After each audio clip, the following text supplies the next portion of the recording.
Hi everyone, happy International Women's History Month, happy International Women's Day. This month, CDH, the ladies of CDH decided to publish a book. We are very proud to have co-authored it with 38 other leading men and women. It is a very, very timely book and it's called Dream for Her.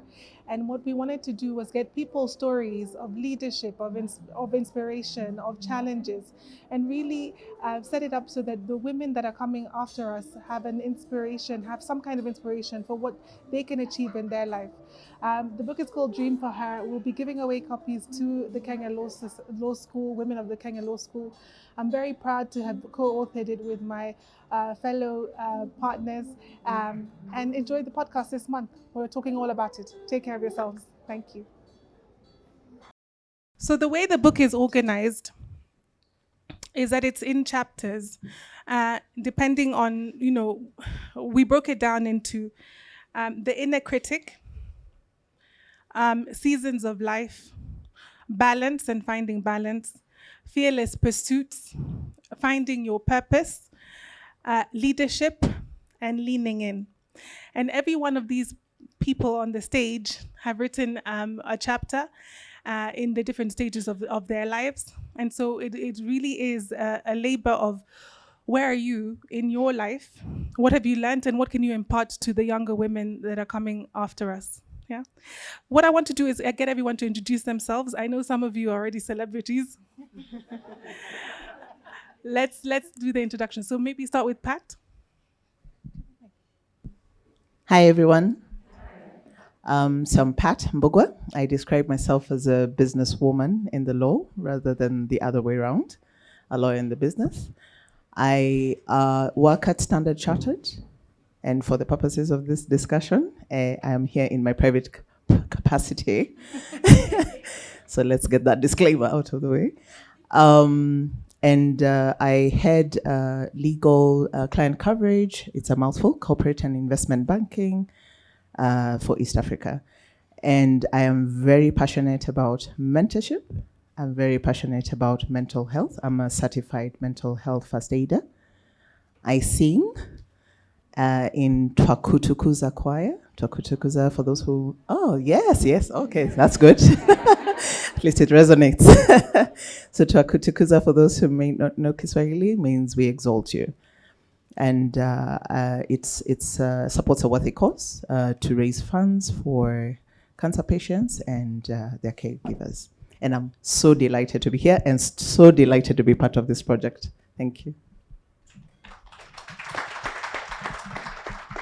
Good evening, everyone. My name is Reverend Emily Obwaka. I am a public health specialist with a dentist background.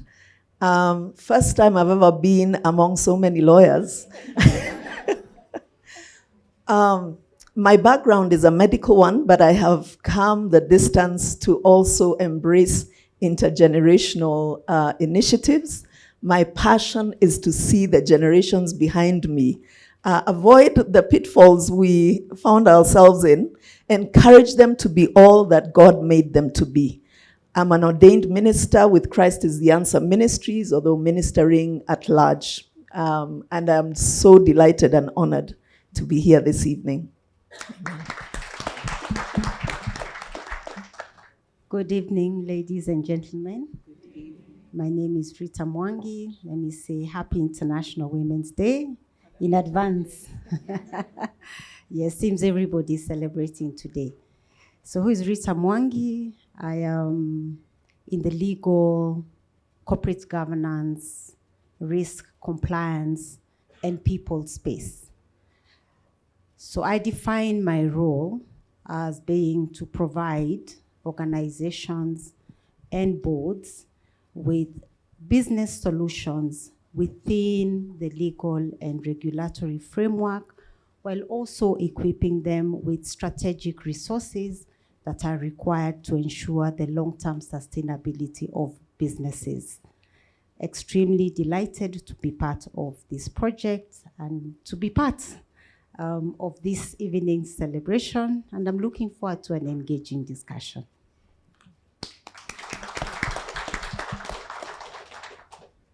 Good evening, everyone.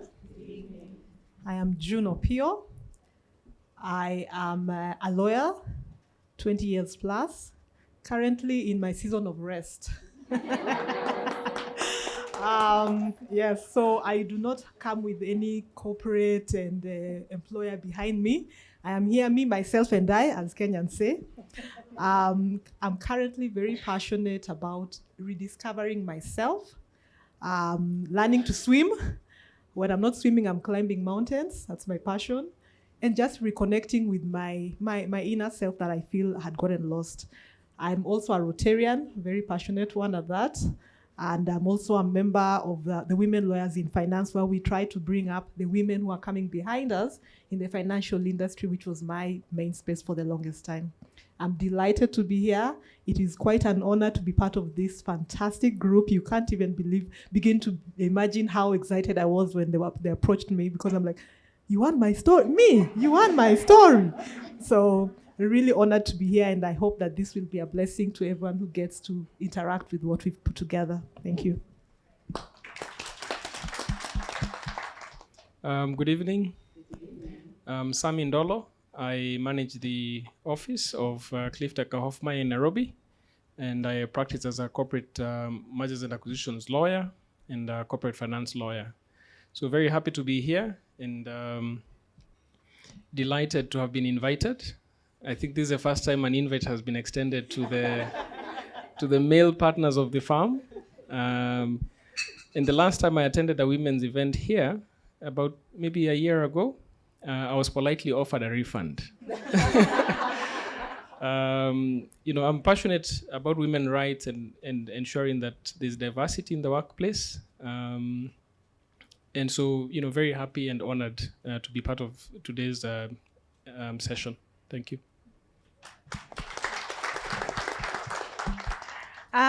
So let's get right into the book. First of all, I wanted to start with maybe Reverend Obwaka, and I can start with you. First of all, why did you want to be involved in the project, and why did you think it was important for you to share your story with us? First of all, when the invitation came, I said it's amazing, because in this space, as I said in my introduction, I just feel so energized to pour into, my daughters, my granddaughters. I'm a baby boomer. How many baby boomers do you have? So you can tell. Invited to that space, I said, wow, I get to share this in this generation and for many that will follow. So I was very delighted to do that. And your second question was? It was why did you want to be involved in the project, and what did you think you had to impart to us? A lot.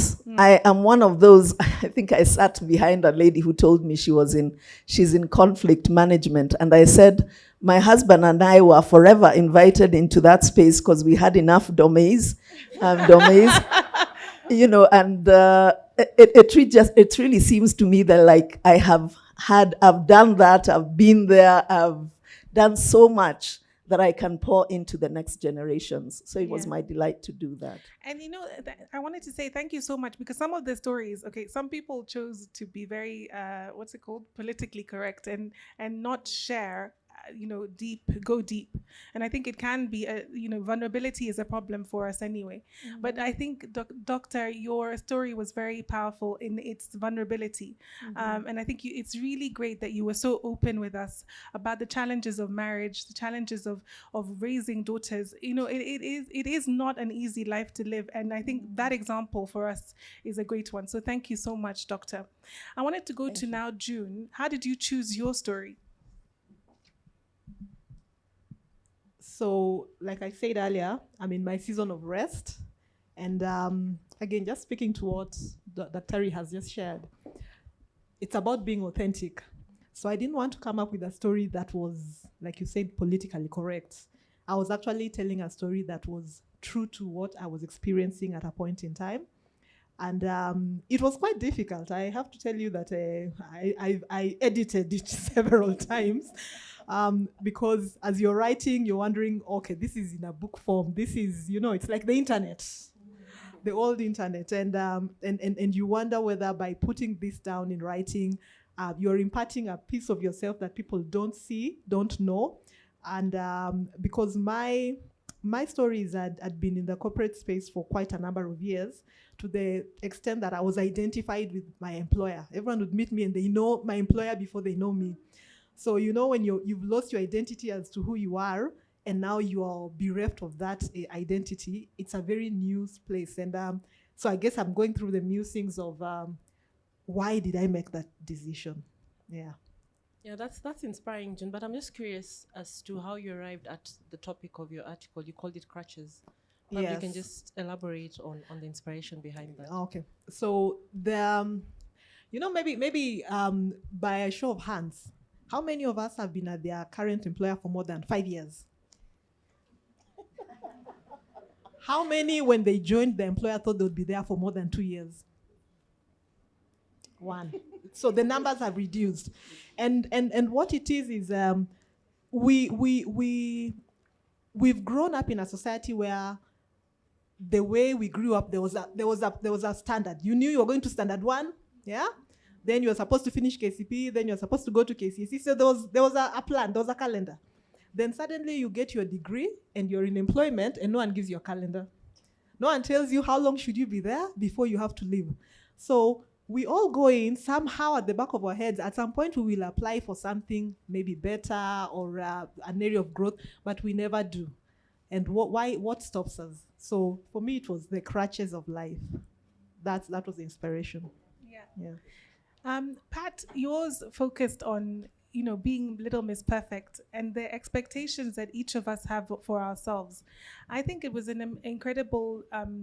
It's the truth. It's your truth in terms of you want to be perfect, you want to achieve so many things, and then sometimes you fall short of that. First of all, how did you decide, yes, I can be this vulnerable? And then second of all, how has being Little Miss Perfect been for you? That's a long question, the second one. But the first one, I think it was the obvious choice for me. And in fact, June, so a little anecdote.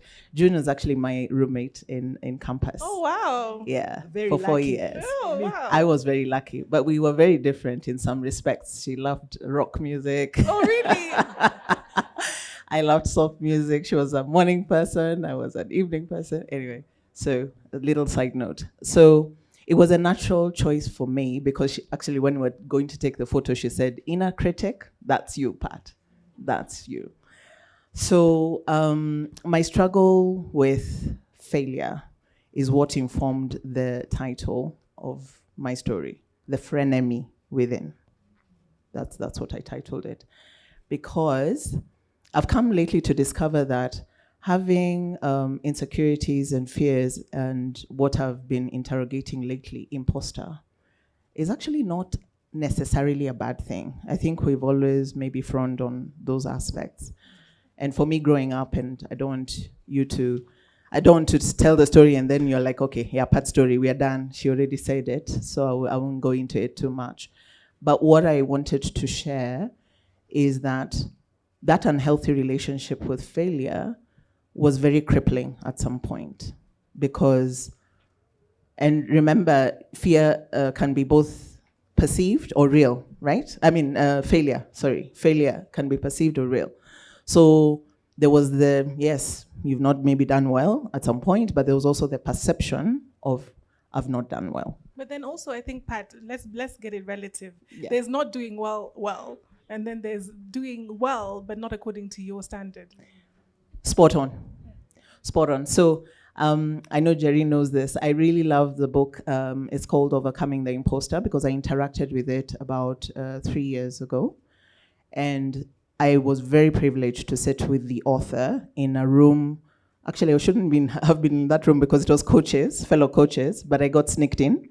And I was the happiest person because it was walking the journey of that book, which I would really recommend, with the author. And one of the things that we confronted, Jerry, is the fact that sometimes I think it's in your head. And then also high achievers, actually he told us that high achievers actually have that problem where they are the ones who are probably prone to facing the imposter because they're always trying to get to the next level. So you're absolutely right, you've nailed it. And I think what informed me is because I have a 13-year-old daughter who, I like to say that she has her own identity, but man, and there are many similarities. Ju knows her.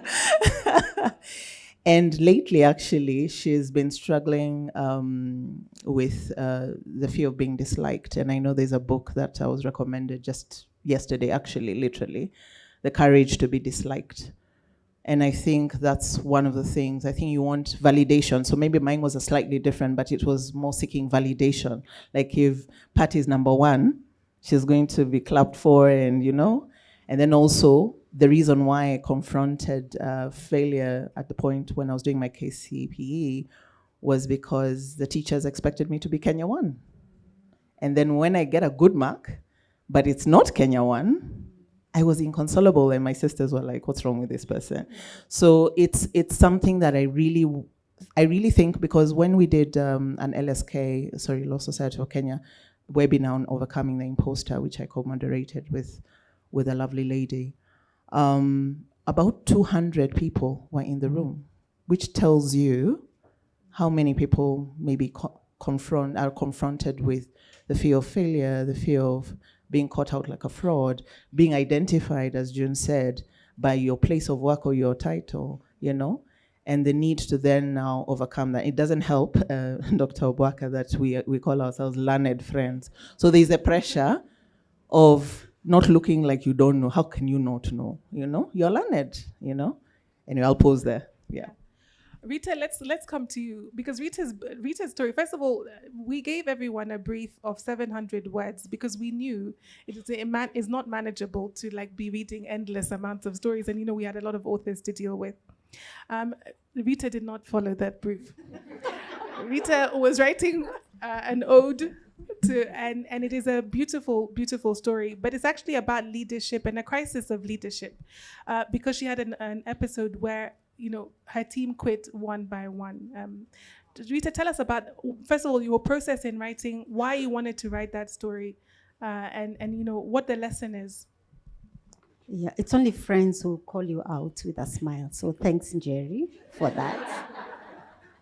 Real friends. So the story picked me. I really struggled about what to write about, but the story kept coming back. And the reason why I decided this is it is, first of all, Jerry gave me no choice about writing the story. Number two, I'd promised myself at the beginning of the year to put myself out there. And this was one of the ways I was putting myself out there. The third reason was because it is my story.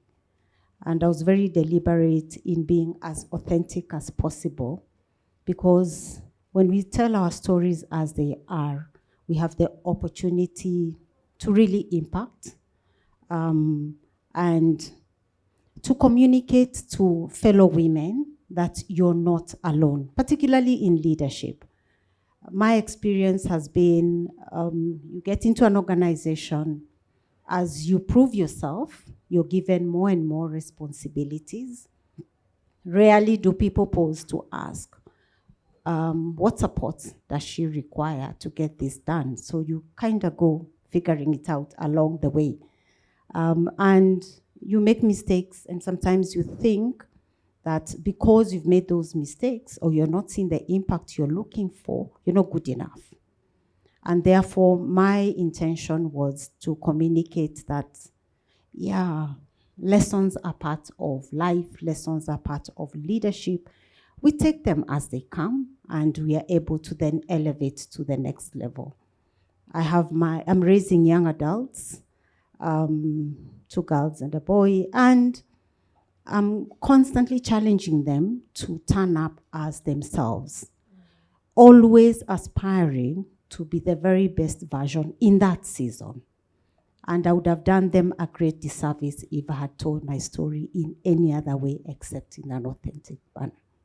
Yeah. Thanks for that, Rita. And just following off the if I can just piggyback from where Pat has left this conversation, because your article touches on self-doubt. What would you say would be the one key lesson you'd want to, the one thing that you'd want to say to younger lawyers and younger women that you've learned that would now make you a better leader? Because of course there's also that extra pressure we have as women. But what would you say is that one thing that through this process you learned as a key takeaway for you? With every experience, it is important to take a step back, especially when you're not clear about how to move. There's a lot of pressure, particularly for women in leadership position, to get in there and get it done. Now, when you are a recovering perfectionist like myself, the pressure is even worse.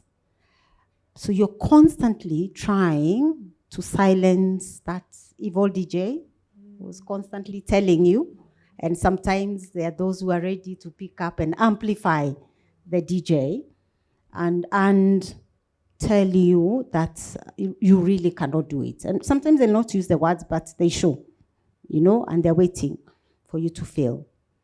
And the lesson I would impact to my younger self and to younger lawyers is invest. Invest in understanding what is required in from me in this moment, in this season. And investment for me is in very many forms. Invest in coaches, invest in mentors, invest in a circle of people who will tell it to you as it is. Invest in terms of your technical capabilities. Invest in asking for help where you require it. Do not walk into anything with the assumption that I got it, because half the time we are actually learning and growing. And when we stop learning, we stop growing. And I always say, what's the worst that can happen when you ask for help? That somebody will say no. It's never killed anyone. What's the worst that can happen when you failed? You pick up yourself up, you dust yourself, and you move on. Invest. Invest in understanding who you are. Invest in understanding what success looks like for you in that season, because it then equips you with the grace, with the knowledge, with the people, with the resources that you need to then take on head on what you need to do. Thanks for that, Rita. And Sami, the one of three men who, honored our invitation to contribute to the book. Leaning in, what does that mean to you as a man? It's like you're from the outside looking in, I guess. And I do acknowledge that you have a daughter. So what does that mean to you? What leaning in means for me? Yes. Okay. I think I tried to explain my own thoughts. The title, if I had more time to think, may have changed. There's time pressure to to get it done. No, but like you say, I have, my young daughter, and I have a son as well. And, when I was struggling as to what to write, I think Lydia helped me and said, look, what would you tell your daughter? What would you want her to know, when she's older? What tips would you give her about growing up? And so for me, I picked a few things that I thought would be important. Bearing in mind, I have 3 blood sisters. I have 2 sisters-in-law, a mom. So, I'm surrounded, and I've grown up with a lot of women around me. So my dad and I have had to, be more. I think we've gone through the school of life, and So I think what I was trying to explain in the book about leaning in was primarily that you should take the opportunities when they come, because I've observed, even with my team, that sometimes there's the fear of failing, or the fear that, they've asked for 5 years PQE, or they've asked for 5 years qualification. I only have 4.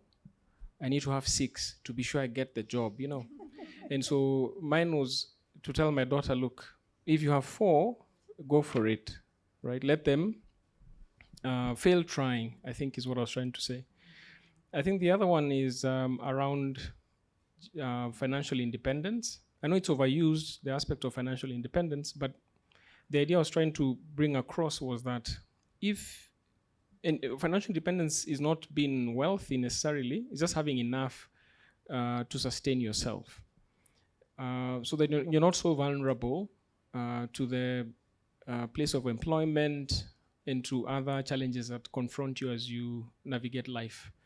And so it was to say, make sure you have a base where you can meet your, you can afford the simple luxuries of life, and then it frees you to not lose yourself trying to accomplish some goals. You can always step back and try and find your true north as you go through life. So those are the key lessons I was hoping to impart to her when she gets old enough to read a book written by, celebrated women and a few men who've been invited into the room. One of the things that we wanted to do in the book is really, call the inner child, call the younger self, right? And so at the back of the book, you'll see that there are pictures of all of the authors when they were children. And I thought it was a nice touch to be able to say, this is where I was and what was I thinking at the time, and then this is where I am now, right? And this is the person I am now, and with all the accomplishments that everyone in the book has achieved. Dr. Emily, I wanted to just read an extract from your essay. And the last paragraph says, to the woman reading this essay, the lesson I learned that changed my life and that I wish I had known in my earlier years is that life is one and it originates from God. We are spirit beings who have a soul and are housed in bodies. Our orientation of who we are and who we see in life determines how we show up in life, our motivations and our actions. What would a young Dr. Emily be thinking? What would she have thought of you now? A young Dr. Emily would have thought of me that, wow, one day I want to be like her. Amazing. I think so. Yeah. Yeah, and but in those days, I think to come to the place where I'm able to articulate that lesson, there have been a lot of mazes. What is life about? Not enough emphasis, as I now know, on who we are from the inside, and the fact that there's such a drive to live life on the outside. It's all about how we achieve what we are looking for, how we look. Are we, doing the gym? Are we eating the right things? And there's a lot of pursuit around those kinds of things. When I came to the lesson that I learned and I have shared, it was to realize, no, I need to be doing life from the inside out, and realize that if I don't have the perception that there's more to life than our physical selves, if I don't get a handle around the fact that I need to put an emphasis on how I am on the inside so as to show up well, whether it's in my marriage, my children, my workplace, wherever I'm called to go, then I lose myself, So there's a need to really be grounded in that. And my younger self would have said, hey, you're doing well. Yeah. Yeah. I mean, I think for every one of us, I think it's an amazing testimony to be able to say that your younger self would be proud of who you are today. Your younger self did not know that, for example, the picture that I have of me is dancing in the sitting room. I can honestly say I didn't know I would be sitting on this stage at any point. I think it's a good question to ask of everyone, actually. Pat, let's start with you. The same thing. So the photo that was selected, because I sent an array, because that's me. This choose. is exactly how it was coordinating this book. Everyone is sending different things. Everyone is sending longer essays. Everyone is you choose. No, I'm not choosing. So it's so interesting that the photo that made it to the book, I don't know if you guys can tell. Can anyone? Oh no, you guys haven't. Oh, they sorry. don't have the book Sorry, yet. you don't have the book yet. Yeah. My bad. But on But the panel. you can immediately Can you tell? tell. Can you tell? Not Yeah. you, Jerry. Not you. Can anyone tell? Not you, June. Sammy? The season. No, the photo. The photo. No, it has your name on it. No, it doesn't have. No, the one at the back. The one at the back. No, I've seen Because already. there's a key inside. There's a key. All right, There's I get a key it. on Anyway, page 104. so the photo that actually ended up yesterday, I was participating in an interview, right, around International Women's Day, but also the theme was really powerful. She did that, right? And one of the things I've really struggled with is celebrating my accomplishments, but also finding an identity that's beyond, like what, I really resonate with June, beyond your title, beyond your place of work. And so it's so funny, when I saw this photo today, it's one of the ones where I look like my dad.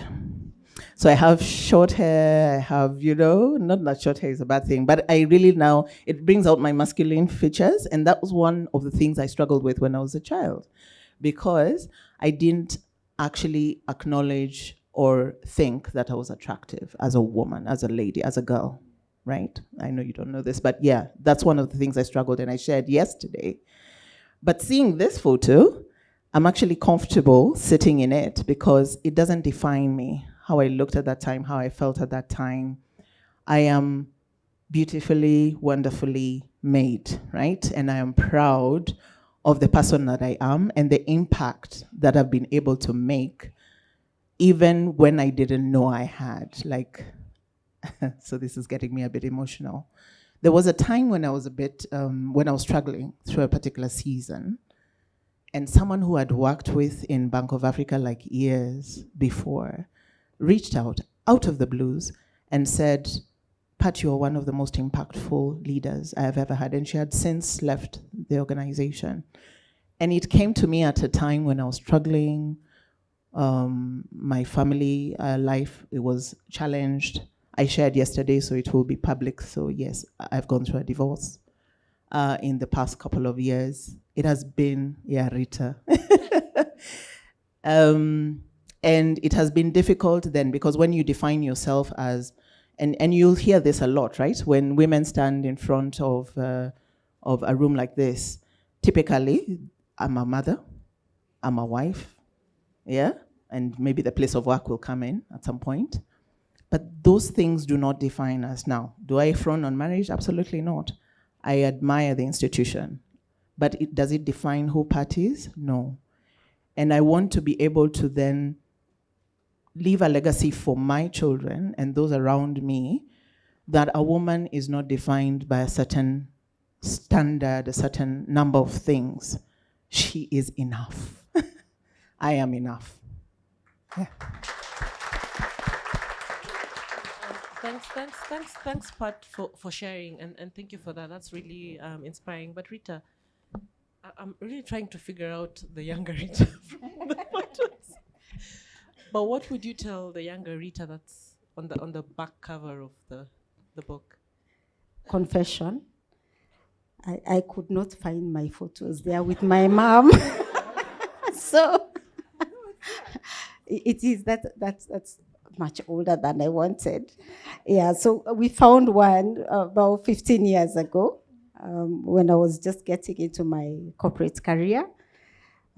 So good enough, but I really wanted the baby photos.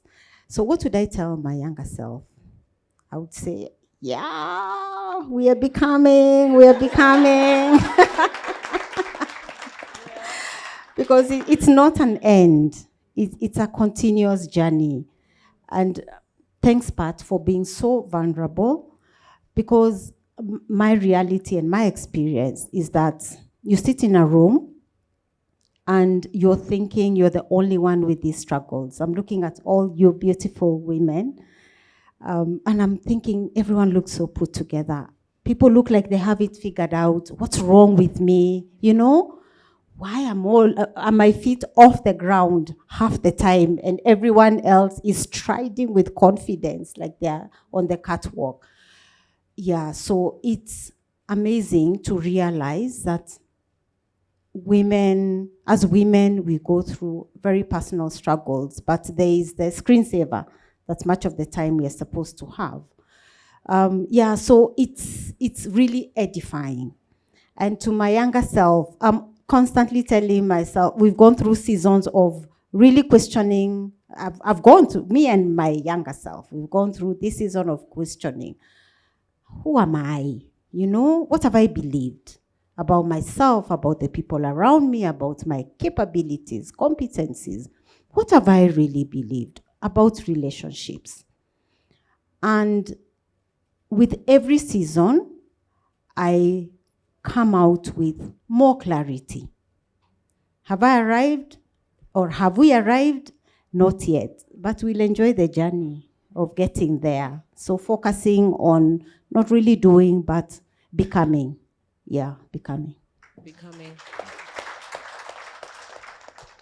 June, I wonder, your younger self, 15 years ago, would you imagine that you would take a career break and just swim and climb mountains?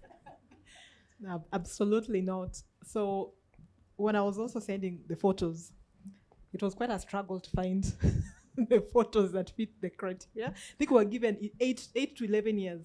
And I wrote to Lena and I told Lena, do you know how old I am? we do not have those photos. So the photo I managed to get is actually the only photo where I'm alone. And it's quite poignant for me because I am a firstborn of firstborns, of Luo firstborns. If anyone knows how our side of the country behaves, your family is your immediate family, then the children that are adopted, I can see people nodding, then the extended family. So I am a firstborn of very many children. In fact, when I'm asked how many siblings do you have, I can't say because I'm not sure which one should I count as part of the family or not. So most of my life, I had always been living, and you, as a firstborn, you have to, what's we are told? Is that a good example? What are you doing? Are you giving your people a good example? Then you get to the point where people are finding their feet, and you're the one who's first to be employed. So you're living with someone and you're taking care of everyone. So most of my life, I have been carrying people with me. So this photo is quite poignant for me because it reminds me that it is not selfish to put myself first. The decision to take a break was really, really difficult because I had to have a conversation first with me. Then I had to call my father, who told me, let's sleep on it and we'll talk about it tomorrow. And he called me first thing the next day to ask me, are you still thinking about leaving? Are you sure? Then I said yes. Then I told him, don't tell my mother yet. I called my mother after 3 days and she told me, of course your father has already told me. Then I told them, okay, fine, don't tell my sister yet. Then I told my sister after a week, they told me, we already know, we already have a WhatsApp group. There's crisis management. And you know, that's actually part of the realization that my crutches were also thinking that I would be selfish by making this decision and living. What example am I setting to my nieces and nephews they're like the lawyer in the family? I can't tell you how many lawyers are now in the family. There are so many of them always asking me for pupillage and that kind of stuff. So I think what I would tell my younger self, when you get on a flight and they are giving you the directions around safety, and they always say, when the air mask comes down and you have a young one, what do they tell you? Wears yours first before you you put on the one for you. So you're not selfish sometimes when you actually have to make a decision where you have to put on your life mask first. Because if you don't have your mask on first, thank you, you will not be there to support the others. Be bold, make your own path, even though it might look absolutely insane when you're doing so. But if you're authentic to yourself, you will come out even brighter, living the most giving, authentic, loving life ever. So that's what I'll tell myself. Thanks. Thank you, John. Sammy, what would you tell that boy on a bike? In fact, you're very lucky you actually had a bike. Eh? No. Some of us, my father to date, used to tell me, nitakununulia baiskeli ukikuwa number 1. And that never happened. So what would you tell that boy riding the bike? Just when you reflect on what you've been able to achieve, and I think you've achieved quite a bit. Yeah. Yeah. Well, I was the only boy. I guess it helped. But I think I would tell him not to forget to have fun. Yeah, I think when I actually was sending the photo, I just realized how wrapped up I have become with work. So this photo, I think for me would be to say have fun and don't forget to have fun. I don't ride bikes anymore, and I think I need to get back there. And I think when I was riding this bike, the only person that could keep up with my energy was my small sister. She's 4 years younger than me. And I gave her a ride on the bike one of these seasons. And I would ride extremely fast. And on one of those occasions, I rode so fast that I almost hit the gate. So I braked, and the bike sort of flipped over, and she went flying. And so I was summoned by my father. And she had grazed her knees and all that. And my father was so annoyed.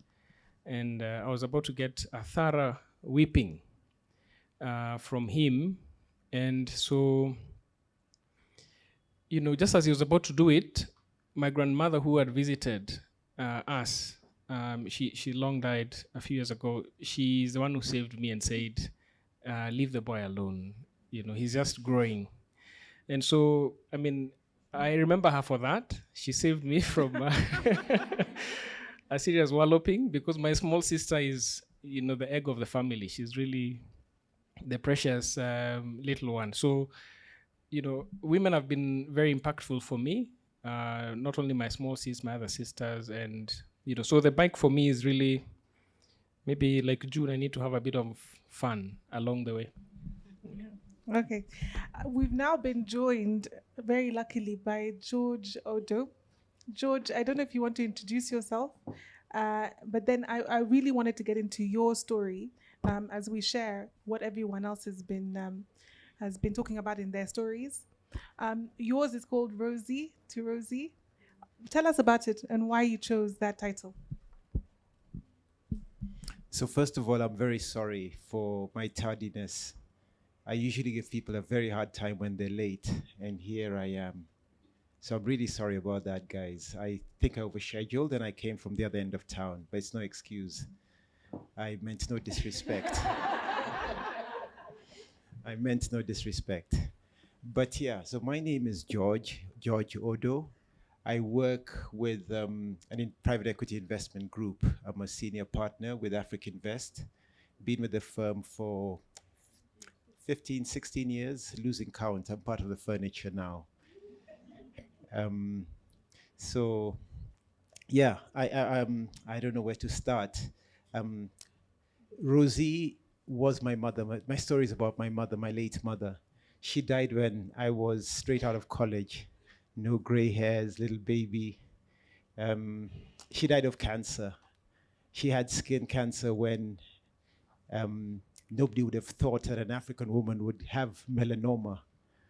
And what I am today, what my brothers are today, what our family is today, we owe to her. She was a strong African woman. And she ran a tight ship. We were 5 boys, 1 girl. My big sister was the eldest, so she was like the drill sergeant. And the rest of us had to follow suit. And, so basically people get amazed. We can cook. I cook better ugali than my wife. We clean. I'm a bit of a cleanliness freak, cleaning up all the time. But we picked all of this from my mom. And working bloody hard, and forgive my bad language. So she really taught us to work hard. Those values she inculcated in us. And back in those days, working hard mattered. Going to school, working hard. And I was the kid who, was always getting home, socks down, hair uncombed, shirt untucked. But my mom, she was on my case all the time.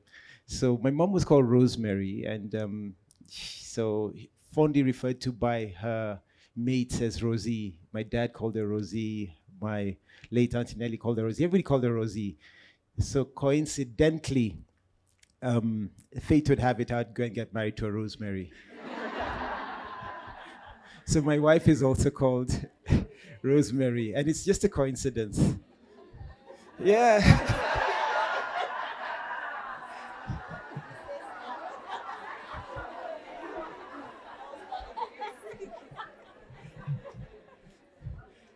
Yeah. It wasn't mine? No, it wasn't. So anyway, so the thing about my mom, the values she taught us. So again, working hard, never looking down upon people. When I think about all those values, the stuff that has made me what I am today, so that inspired me. So I remember, after graduation, I went and did a few jobs, but I ended up about how old is this now? This is about 2.5 decades ago. Yes, that's how old I am.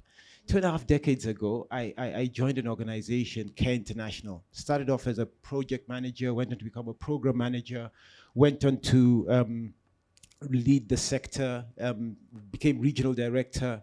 And then when I left Care as regional director for Eastern and Southern Africa, that's when I joined Africa Invest. That story we can tell later. But what I want to focus on is my life at Care was interesting. So my friends always call me British. Yeah? That's my nickname. Just because I'm just one of these guys who's so structured in everything I do, prim and proper about everything, and it's very difficult to get me to veer off. I've got a friend, though, secret. When I meet with him, he completely throws a curveball into my life.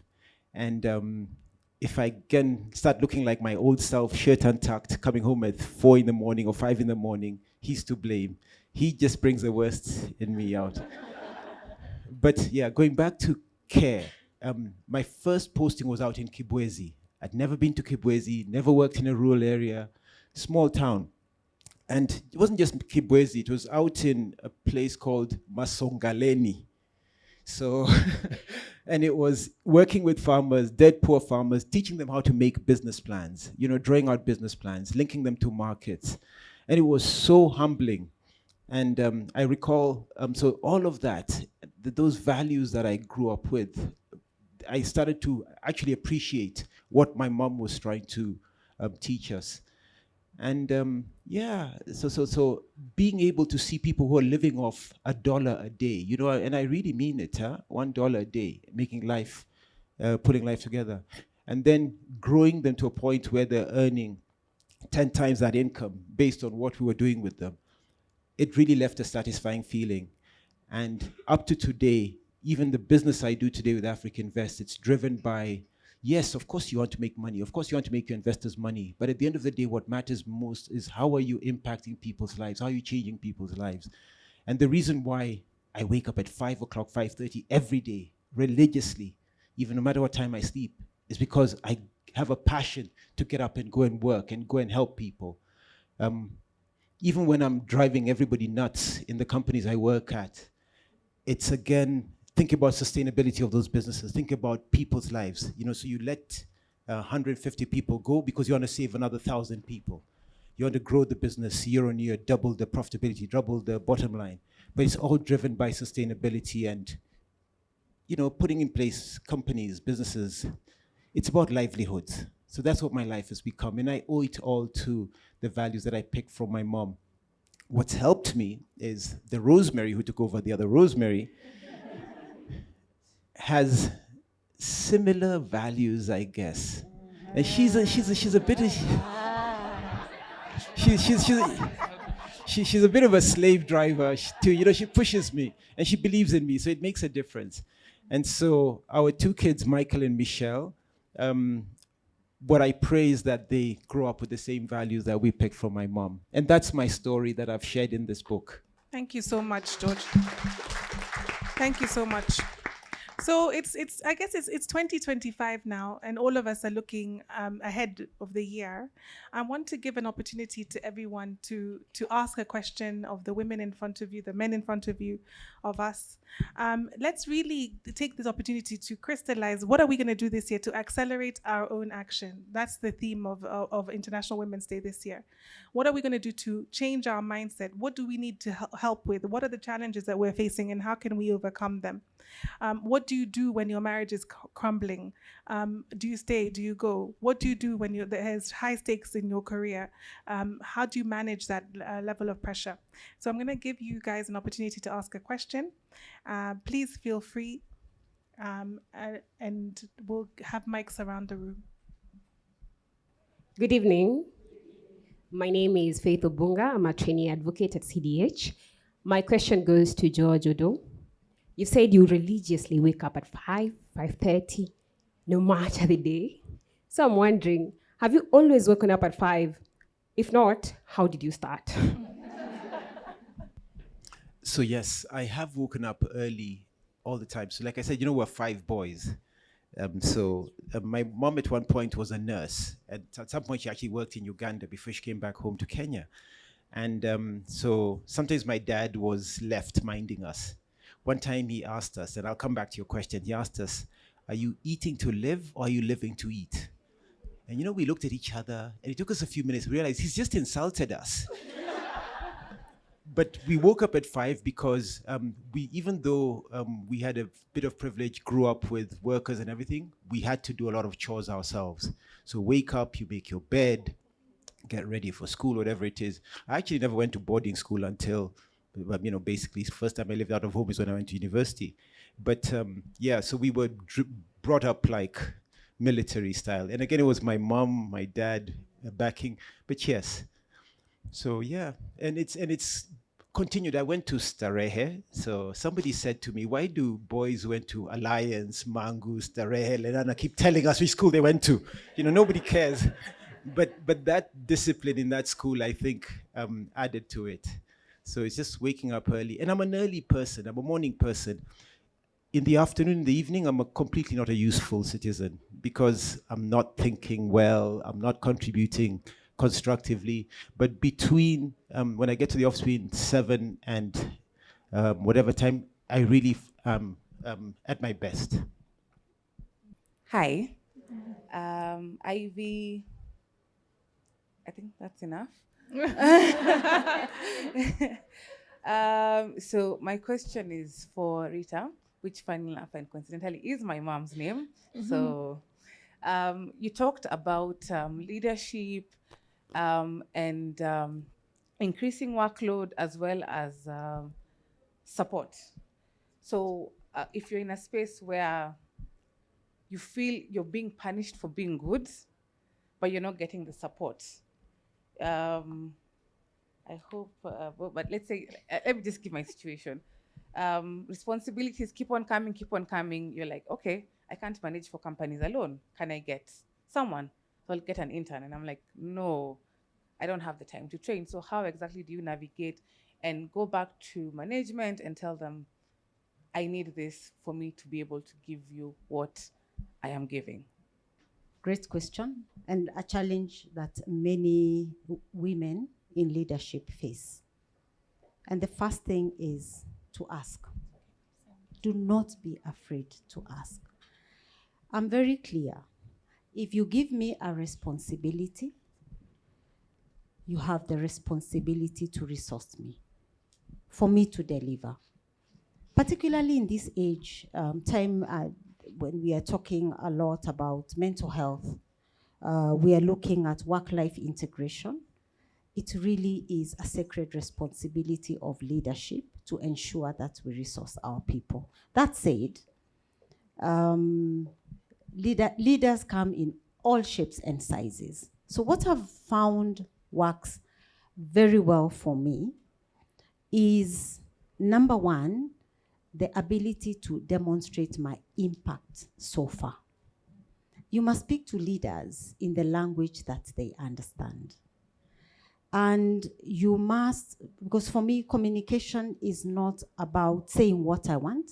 It is ensuring that it is understood by the other party. So how do I do that? I talk to them about what matters to them. And a few days ago, I remember I was reading something, and the writer was saying, if you want to understand people, look at what they reward, because it shows you what they prioritize, what is important to them. And therefore, it is important to understand your leader, what matters to them. And as you put together your facts, your numbers in terms of your impact, it is to see how you then package that in a way that demonstrates greater impact through additional resourcing. And again, organizations are going through this, can I say, season. Times are difficult. Everyone is trying to look at growth. Every organization, responsible organization, is looking at how can we be more efficient in terms of our costs. And therefore, the minute you talk about resourcing, you're increasing costs. But how about looking at the impact that you would be creating through additional resources? We have to be innovative. And innovation for me means understanding how I can package my challenge as a solution to the business in a way that my leader owns it and is more than happy to go out of their way. And at the same time, it's good to lean in. And we talk a lot about mentors, about allies, about sponsors. Is there anyone else within the organization that can work with you in packaging that message or supporting that message so that you're able to achieve what you want to achieve? And in resourcing, please be selfish. But also remember that sometimes an organization maybe will not be able to give you additional resources. Sometimes they simply will not understand, not unable, but unwilling. You're not married to the organization. So if you're not getting the support that you require, can you raise your head and see, how else can I get to grow, develop my career, not necessarily within this space? We always have a choice. We always have a choice. Yeah, I hope I've helped. Gosh, Rita, you could stay here all day fielding questions. Thank you so much. Anyone else? My name is Anne Veronica, journalist and law student, junior, currently working at Parents Magazine, here to cover the event. So my question is, to give the context of the question, when Lydia was giving her opening speech, she talked of mental stability and mental sustainability. So that means that when you get the, when you're sustainable, not sustainable, when you're stable, you still need to sustain that stability. So in terms of overcoming the imposter syndrome, you might overcome it, but you need to be sustained in that position. I would have actually wanted anyone to answer, preferably Pat, the one who has been handed the mic. So that's actually a better person to answer. So I was asking, how do you sustain yourself to ensure that you don't fall back and don't get to where you were before? That's a very good question. And actually overcoming, in fact, why I love the book that I refer to is that it is overcoming, like someone said, becoming. It's iterative, right? What I mean by that is that it's a constant thing that you have to do. So you don't vanquish the imposter and now you're set, right? It will come up in different forms and different things. And what I was alluding to, that it's actually not a bad thing to some point, is that, like, even sitting in this stage, I'm sure if I asked everyone how they feel about being on or how they felt coming onto this stage. I don't know about the others, but for me, it's always a very butterfly moment, right? And I'm trying to collect my thoughts. And it doesn't matter how many times you do this, you still have that element of fear. How will I show up? How will I pass my message across? When it's managed, it's actually a good thing because it actually pushes you to do your best. Like you prepare, or like what I tell my colleagues and people who are aspiring, say, for a different job. I say, treat that interview as a conversation, as a coffee chat. That's actually my hack, by the way. Like when I was doing the interview yesterday, it was like a coffee chat in a safe space, and it didn't matter that there were so many dialing in. That was how I channeled that fear. I think when it becomes very, loud, that voice, is when I think then it overpowers. So it's iterative. You have to, and then there are strategies. Like one I have to say is taking compliments, ladies and gentlemen in the room. We are really not good at taking compliments, right? And one of the things I've learned is, like how June said so fluidly, thank you, when you clapped. She could do a masterclass in this, by the way, because I forgot. That was a lesson. When you are complimented, say thank you. But we often deflect. We say, no, it was the team. By the way, how many leaders? Yeah? It was a team effort. Ama, if you are a faith reverend, I'm sure, all glory to God. And all glory, yes, be to God. But you had a part to play. You were a vessel that he used, right? And what the beauty about that book that I referred to is that gentleman is a Christian and the Christian author.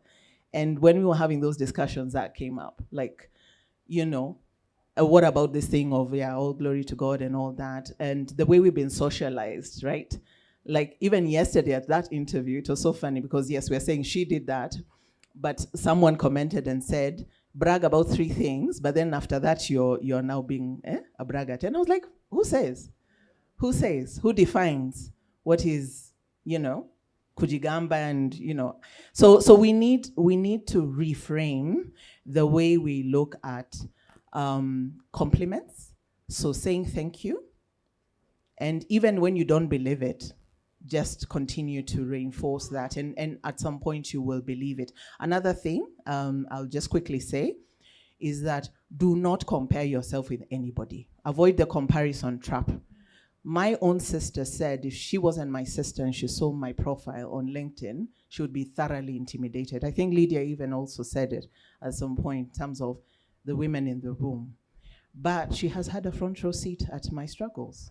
And lately, I actually have tried to change the narrative to share those vulnerable stories because we look all put together, as you said, and no one knows.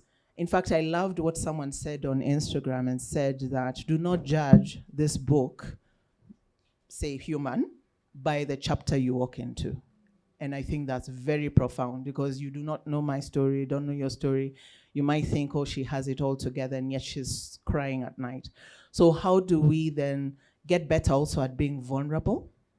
Like I did something very crazy last year and showed my 2 children, beautiful children, a son and a daughter, my certificates all through my life.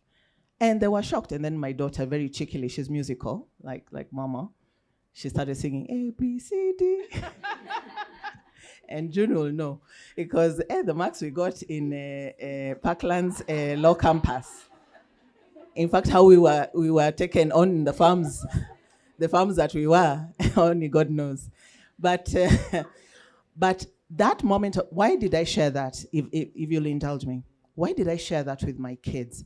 Is because there was so much pressure, especially for my son, to do a milestone exam, his checkpoint exams. And he didn't have a very enabling, I'm being very polite, teacher.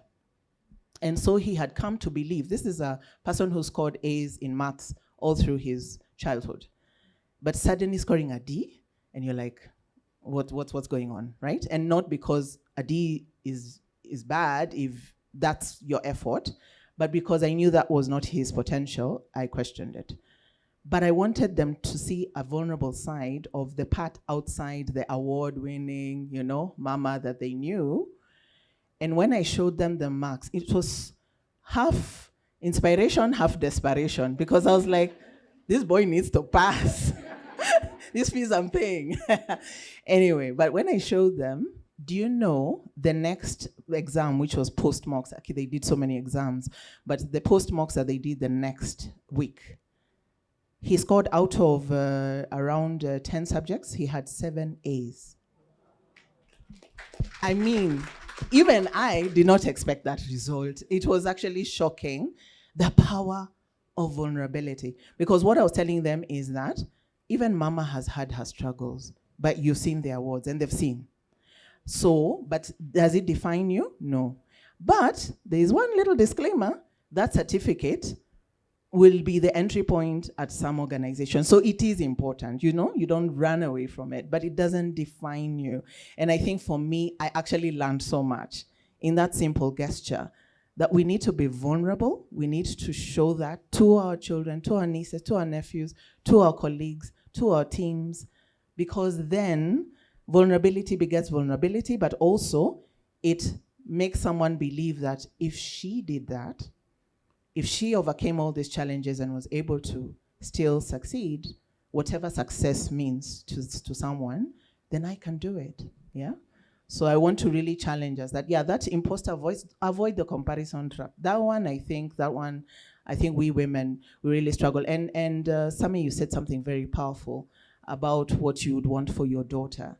And I want to say that as well, because there's an opportunity I got. It was a stretch opportunity where I got to represent the bank. And our bank, just to give context, is like 85,000 staff, right? And for this particular thing that I represented the bank, it would typically have gone to a business person. Now, the qualification was actually a certain age. Like at 40, that was the cutoff, right? And I was 41 at the time. And I really value the person who had actually even put me forward. She said, apply, Pat, just apply, If you'll see your age, you're not gonna lie about your age. They'll see your age and then they'll make the determination. Do you know, had I listened to my voice, I wouldn't have been the representative of Standard Chartered in the Institute of International Finance Future Leaders, class of 2021. We could sit here all day and learn lessons from you guys. So I really want to thank you. I want to recognize that there are authors who have co-authored this book with us today, and I want to give them a chance to talk about the stories that they've shared in their book. So maybe I can invite Kahumbia first to talk to us about what story you shared, and then maybe Stella. I'm just trying to identify people, but if you could stand up, their badges are light blue. Something else that we will do, sorry. Oh, Paula as well. Yeah.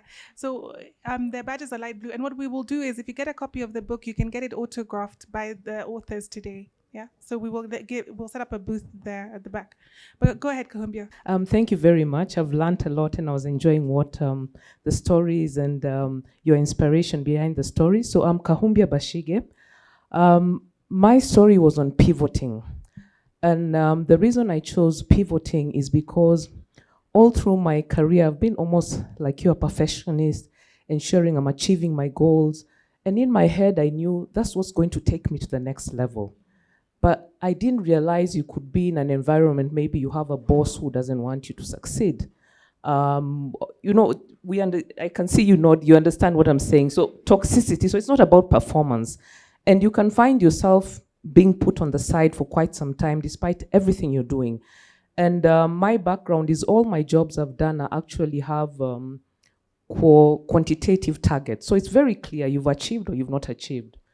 And at one point I had to take a step back and ask myself, do you still want to go where you want to go? And I said, yes. Reevaluate yourself. I didn't leave my work like June, very brave of her, to go swimming, but I just took a pause and said, what can I do better? And I realized for almost 20 years of working, 15 and above years of working, I'd actually not acquired an additional skill since I joined the workforce. That was one. Two, I also realized, why do I think it's only my employer who can give me what I want? So I decided, what else can I do? And at that time, when I was in my mid-30s, I saw a friend of mine was sitting on the board of the company I was in. I was like, we are age mates. How did you get here? You know, me, I'm here struggling. So I said, why don't I try? So I actually applied for a board position and I got in. When I got there, then I realized, okay, maybe I fluked it. I don't know, but I actually haven't studied governance. And talking to the chair of the board, he was very nice and told me there's this very good qualification for Institute of Directors. Why don't you apply for it and go through it? So it's very, it grills you. It's quite 3 levels. You have to read, you have to do exams. And after 3 years, I'm a chartered director. We're less than 2,500 in the world. We are less than 100 in Africa. Women, we are less than 10. So I was happy that I actually thought being in leadership position has to be in your current job, but it doesn't have to be in your current job. 2, you have to invest in knowledge. I think several of you have said you have to keep investing in knowledge. If any of you know Steve Bartlett, if any of you follow him, he has his 5 buckets. You know, when he talks of knowledge, you apply your knowledge, you get skills, and then you have your network, you have your resources, you have reputation. Now, these last 3 can be knocked off by anything. It could be social media. Once your reputation is gone, your network is gone, your resources are gone, but your knowledge and skills stay with you everywhere you go. So invest in that.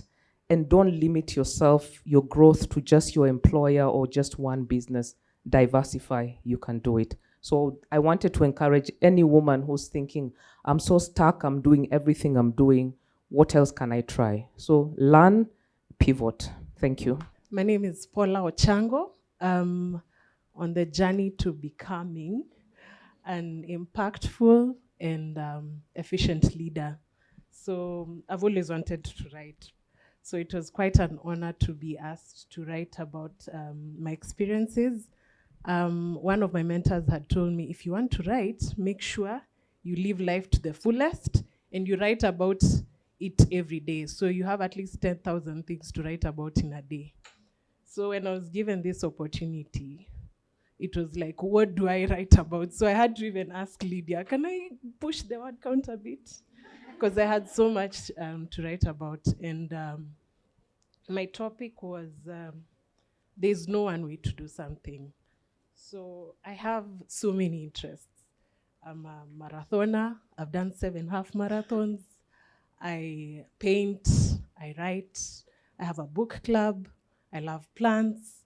I love women's gatherings. So I was just wondering how all this fit within a leadership position in my career as a lawyer. And I decided, why can't I do everything, you know? So that's just a snippet of what I wrote. And I think my encouragement to everyone was to make space for who you are. You know, there's space for who you are, and there's not one way to be a leader. The best way to be a leader is to be you. That's it. Thank you. Good afternoon, ladies.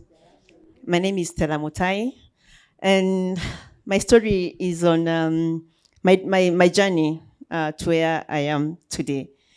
When Lydia approached me about writing a story, 700 words, well, it was a challenge for me. And I was thinking 700 words is very little about my journey to where I am. I grew up in Meru, and I tried to be able to bring my story from growing up to Meru to becoming a property banker, who I am today. And something I'm able to reflect on my upbringing. And my parents were very hardworking. They sacrificed so much for us to be able to be where we are. And even as in for me and my siblings, they took us to the best of our schools or colleges. They were peasant farmers, so you can imagine they sacrificed so much for us to be able to be where we are. And something that I'm always grateful and always tell God, thank you for my parents and even for my dad. And something my dad did when I was very young is to affirmations. And it's very critical for us to keep on affirming our children as they grow up. The first thing my dad told me was, Stella, you're beautiful. That time he told me is Kasheri. You rarely find me having makeup, but once in a while I'll do makeup because my dad affirmed me when I was young. Actually, when I was in class 4, but then it was not grade 4, but it's class 4. My dad told me, Stella, you are beautiful. And for that, I've believed I'm beautiful. So I never, when I'm coming in even to social life, even though someone told me, even a man told me I'm beautiful, I knew my dad told me I'm beautiful. So it's always critical for us to keep on affirming our children.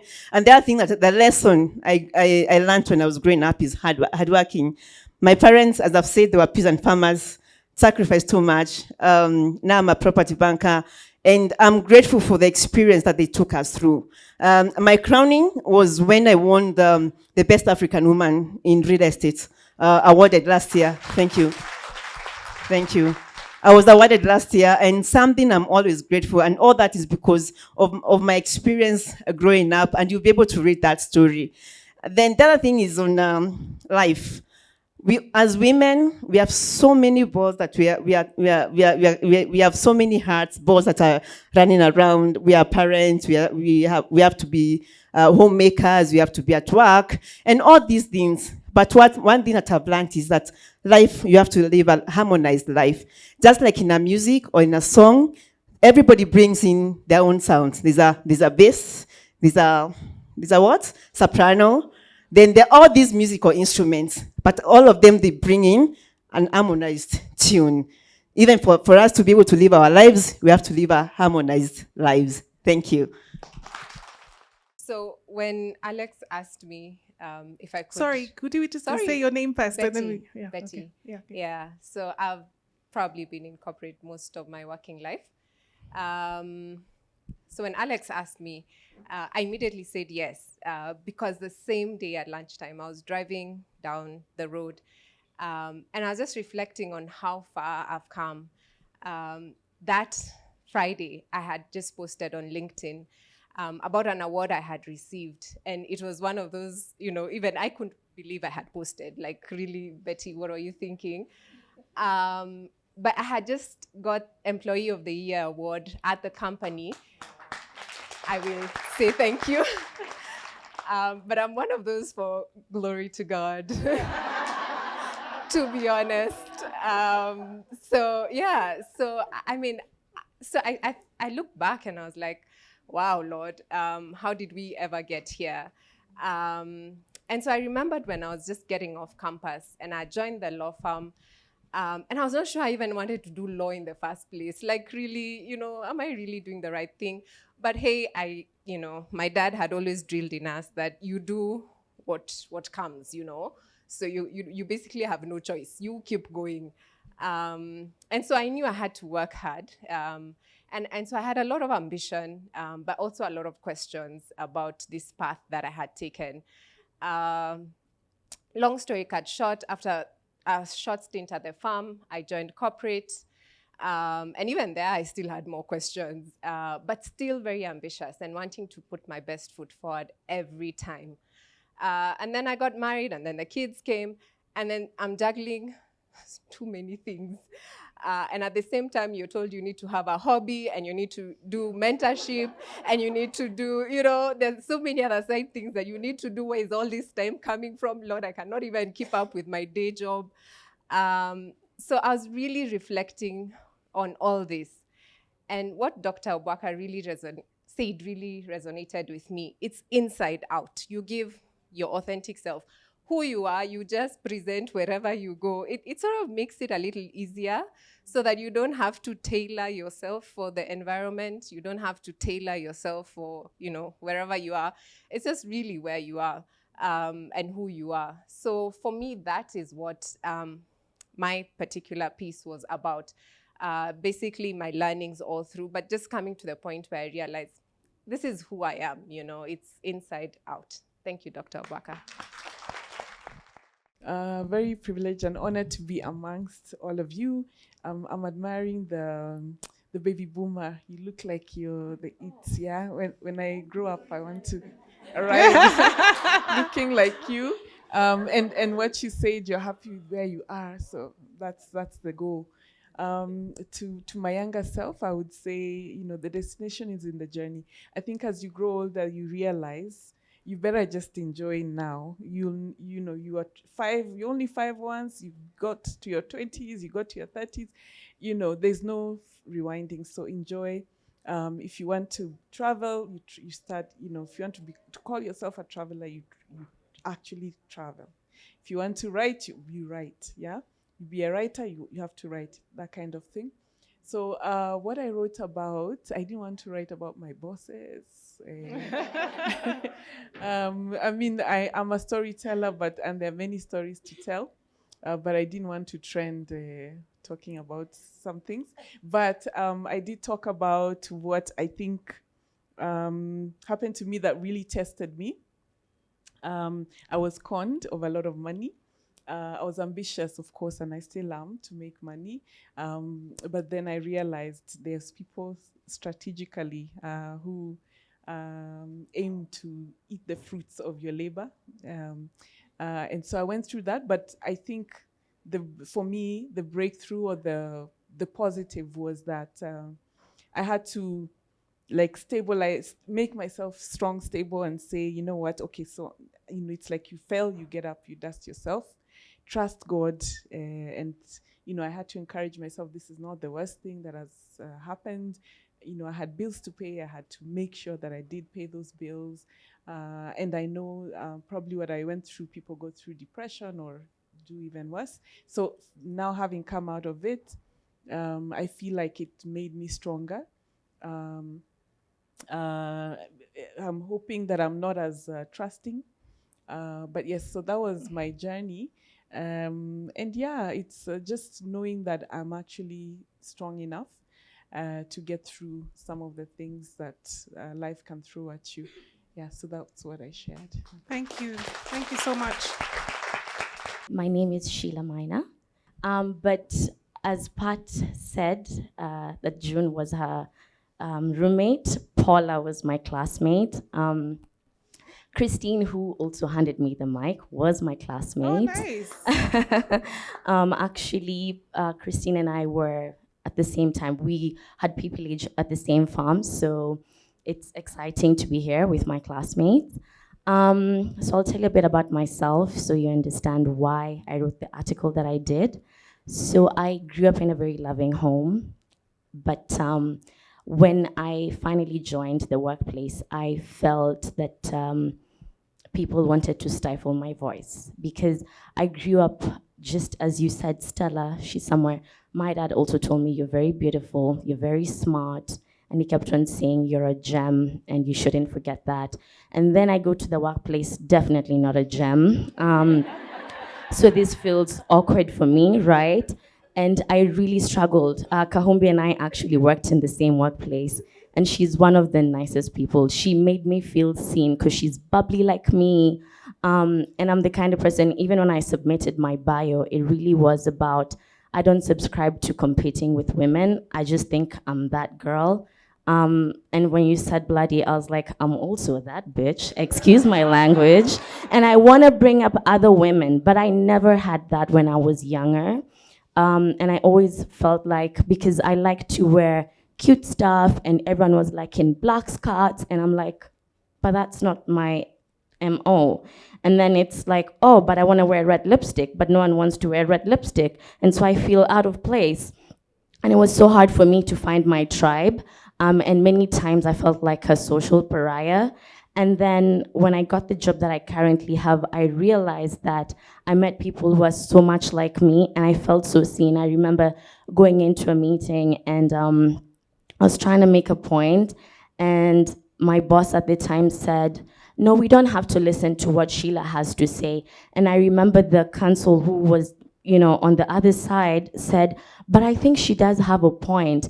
And from that day on, I felt, you know what, the women who would want to put another woman in a room, a seat at the table, I want to subscribe to that. And it just had me like growing out of the shell of hiding who I am. I absolutely agree with what you say, June. I'm my authentic self, and I am so unapologetic about it right now. And even when we were speaking with Lydia, when she called me and I told her, You know what? I have so much to say, and I'll just say something very small. Many a time, women who are very soft in who they are perceived a certain way. I like to wear nice clothes, like I said, and I remember one time people could not look at my face, they were looking at my body. And I was like, maybe I'm the problem. I'm sexualizing myself, and they're meant to be looking or listening to what I'm saying, but they're looking at my clothes. And someone in the office said, but you're very feminine. Why would you want to tone that down? And I don't think women have that enough. You try wear or try make yourself what you're not, and inevitably you become a bitter person. Because you want the world to appreciate you, and no one's gonna applaud you and tell you, we love how feminine you are, we love how you smell good or you look good. But now I tell myself, because you know what, like I said, I'm unapologetic. So that's what my article was about. I am so humbled and honored to be in this room. And I hope as women, we can actually do what we're saying that we're here to do today, which is the younger women, let's give them a seat at the table. They're not our competition. We're not their competition. We're a force when we're together. So thank you so much. Thank you so much. That is such an important lesson, especially for those people who are in my team, who I am forever trying to get them to speak and give me their voice. And it's really important because some people will not give you the opportunity to say what you have to say in a room. And I think that's very important. Should we, Lydia, there's one. Hi, my name is Lorna Nyatome. So basically my essay is No Maps, Just Faith. I think I've lived most of my life in faith. Like I've never had 5-year plans or big plans. But I've been a late starter for most of my life. I had my period when I was, I think, 21. I met the father of my children at 35. I had my firstborn at 36. And I went back to school in 2020 to do a degree in counseling psychology. So in search of education, I found myself. And in that process, I reclaimed my life. And I left a relationship that wasn't working for me. And the journey was very difficult. And I decided to start again, since I'm used to being a late starter. And yes, when I went to school, I thought that through psychology, I'd learn about other people. And it ended up learning about myself. So yes, I made a decision to leave my relationship, and that meant leaving my sons with their father. And it was a very difficult choice, but I had no choice at that time. And I started my life from scratch. I left everything I knew as I knew it, and started from zero.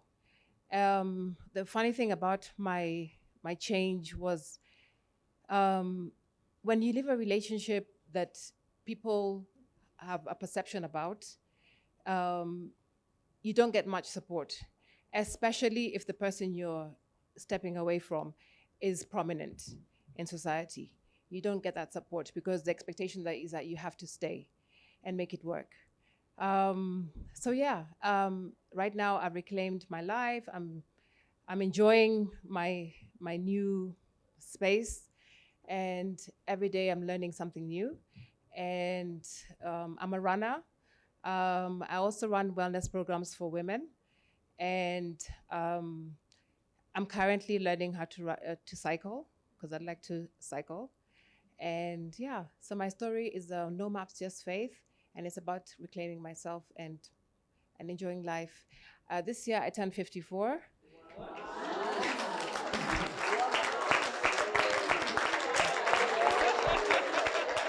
Yeah. So why did I say that? Because I said that because we don't always look like our problems. Amazing. Okay, we do need to wrap up. So I will let my Yeah, because there's nothing to add after what she said. Don't look like your problems. I love that. Mine is short. Mine is about dancing to your own music. And it's about, how everyone else usually has a plan for you. And that's what happened. Got married at 25. By 34, I had, that dream, a picket fence, 2 cars, you work in a bank, you're married, you have 3 degrees, all of it. But you're so unhappy. You don't look like your problems. You look really good outside, but you're, crashing inside. And just spending the last decade, writing my own music and dancing to it. Leaving a marriage that had domestic abuse, switching careers from, an environment that I wasn't enjoying. And just, being very bold and standing and talking about myself in ways that I'm like, I'm the only one who can talk about myself the way I talk about myself. So I think I can't top that, but that's dance to your music. All of the you can tell all of the women here, and I'm sure every one of you who is not co-authored in this book has a story to tell, and everyone has something that they need to share. Everyone has an experience that will resonate with someone else, and I'm so delighted that so many of you took the time to contribute here. I just wanted to give you the last. Hi, my name is Natasha. I sound like Barry White. I have a cold. I usually sound much better.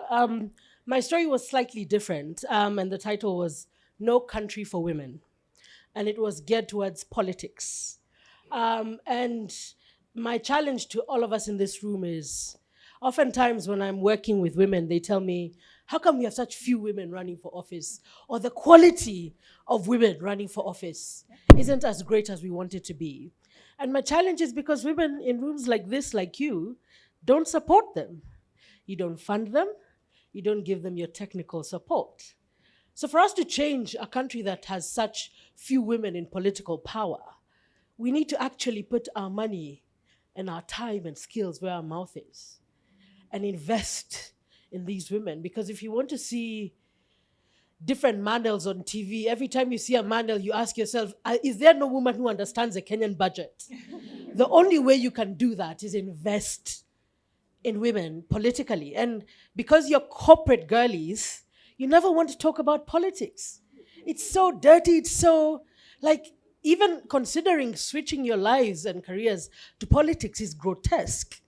And I want to challenge that. Politics is not a dirty word. Everything we do, from your bedroom to your families, is politics. And you do it well in your little church chamas. I'm Catholic and I recently joined CWA and the drama is insane. And I'm like, if you can handle church politics, by God, you can handle national politics.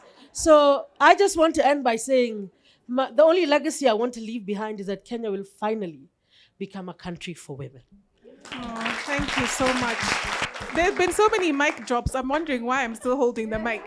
But I want to give everyone on the panel a final opportunity to give us their final say. Advocate for yourself. I'm just going to say that.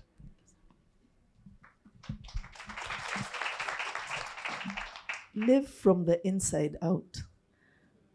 We are spirits that have souls that are contained in bodies that have a shelf life. So you want to make sure you're taking the right choices, making the right choices, having your priorities right. The big stone being the inside, and then let the outside express itself as God will lead you from the inside. It's been a privilege being here.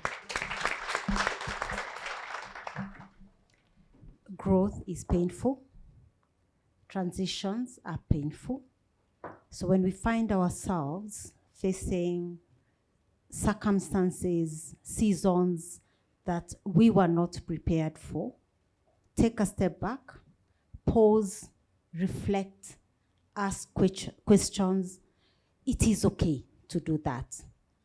Once you have redefined who you are, what success means to you, pick yourself up and take the next step.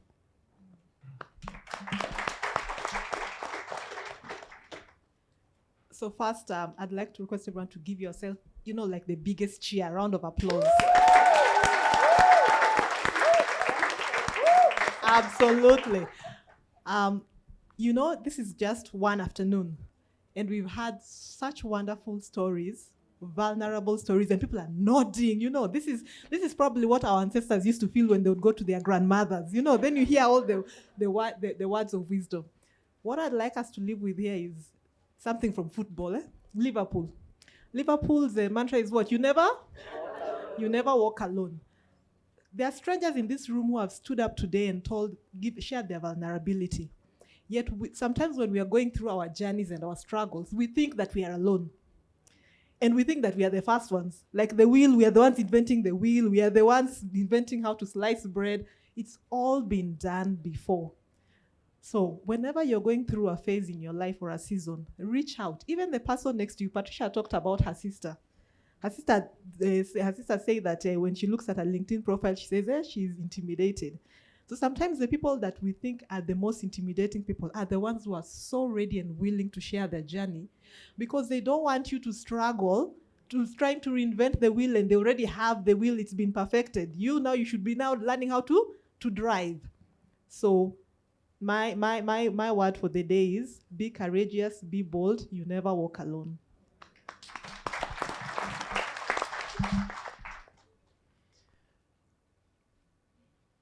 What to say? I've actually been moved and inspired, challenged. I'm surprised I was not invited for these events before, Jerry. But I think from all that I've taken in, and I would say that there's really no excuse, as far as I can tell, as to why you cannot prosper in your space. And I mean, you have the map, you have the tools, even just this session today. Really, I don't see that there's any excuse for why you cannot be the best you can be. So I'll start by thanking the CDH team, for pulling this together. So I think let's give them all a big hand. And yeah, thank you for asking me to participate in this. And of course, it's about women, ladies, their stories. And somebody will ask, why did you ask men like myself to participate in this? But the reality is we are what we are because of the women in our lives. And my parting thoughts to you is you guys are powerful. You can impart a lot of influence. If I think about, again, the influence women have had in my life and what I'm doing today, it's woman power, it's women power, it's lady power. So you guys are powerful. Don't ever forget that. Thank you so much. Thank you so much.